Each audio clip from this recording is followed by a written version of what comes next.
This is TWiT. The president's AI action plan. Yeah, they did. Yeah, they did. Sounds like something should be coming out of the Justice League or something. So they went hard, right? I mean, Leo, this is the thing. Like this is part of why I have the ball of flame behind me. Is this feeling that like the brakes are off, and suddenly you have, Trump handing this absolute wish list to the heads of these companies. I mean, it is literally everything they would have dreamed of. Look at the 28-point font or whatever. This is winning the race, America's AI action plan. That's right. But in his statements, when he was speaking on the release of this, he's saying these talking points that you can just sense were said to him, 10 minutes earlier by. He has no idea. And in fact, he got a little bit of trouble. Here's one thing that he said that I just think was so crazy. You can't be expected to have a successful AI program when every single article, book, or anything else that you've read or studied, you're supposed to pay for. I read a book. Am I supposed to pay somebody? We can't do it because it's not doable, he says. That is dream language on the part. And it's not in the AI action plan. He went off. What I read was he went off script a little bit with that. Certainly it's what all the AI companies want to hear. They want it to be fair use. They can read anything and nobody should charge them anything. But it was even a little farther than the very bullish Executive Order 14,179, which gives you some idea of how busy he's been removing barriers to American leadership in artificial intelligence. Molly, should we be worried about our leadership in artificial intelligence? Well, what leadership? I mean, there's certainly nothing coming out of the White House that's going to change the game for the AI companies in terms of regulation. It's mostly just taking the brakes off, like Jake said. Pillar one to accelerate AI innovation is to remove red tape and onerous regulation. Yeah. Actually, Doge is busy, I just read, creating an AI that will go through all the government regulations and remove the ones that are no longer, I don't know what the AI's criterion is going to be, but they say we're going to get rid of half the government regulations using AI.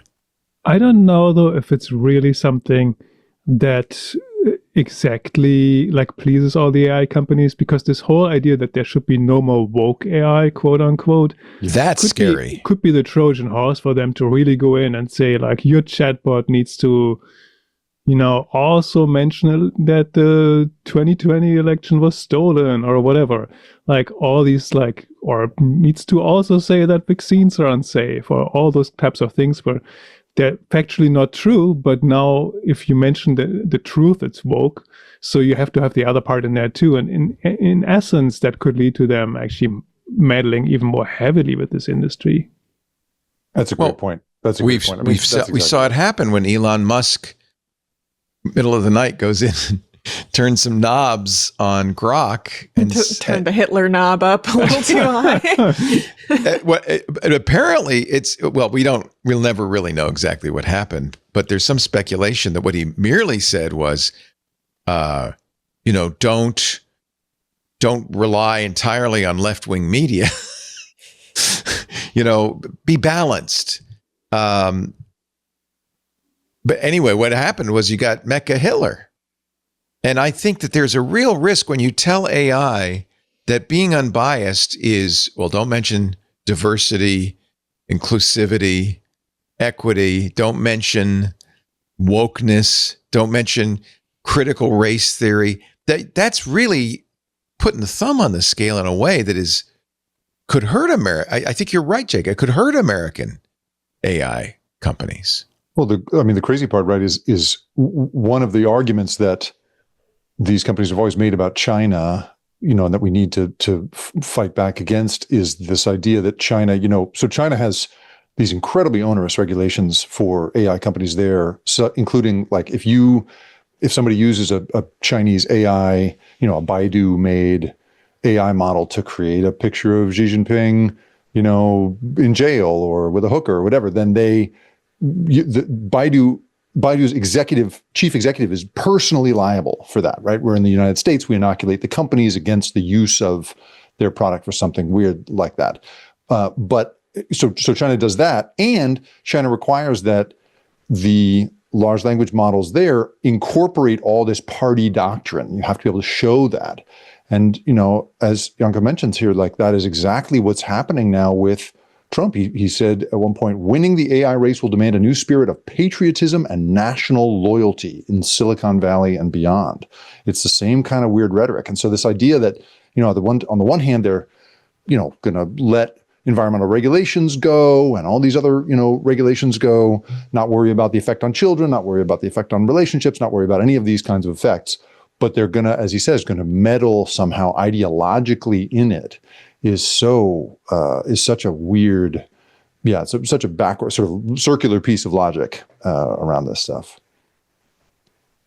And of course, one of the things we know about the Trump administration is if you give him a weapon, he will wield it. And if I were an AI company, I would be concerned. You kind of said this, Janko, that it could be used against them as much as anything else.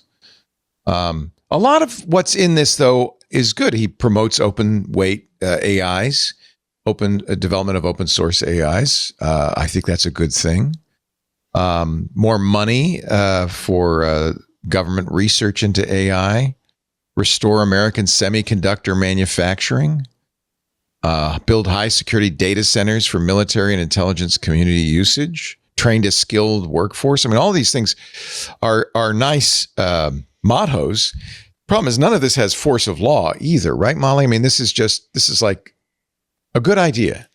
Well, and I mean, if you want to promote a skilled workforce or, promote the development of AI, then you probably wouldn't be making cuts to the Department of Education or to science research or to libraries all of this stuff is like completely contra the other, activities that Trump has undertaken that absolutely slashes the possibility of people obtaining the type of education and, knowledge that's required for these types of things. So I think it's very short-sighted.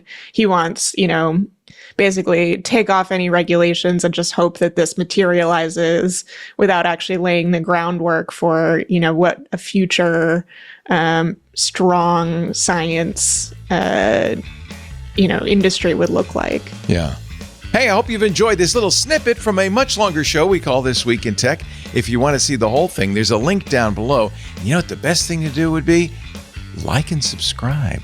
And thank you so much for watching.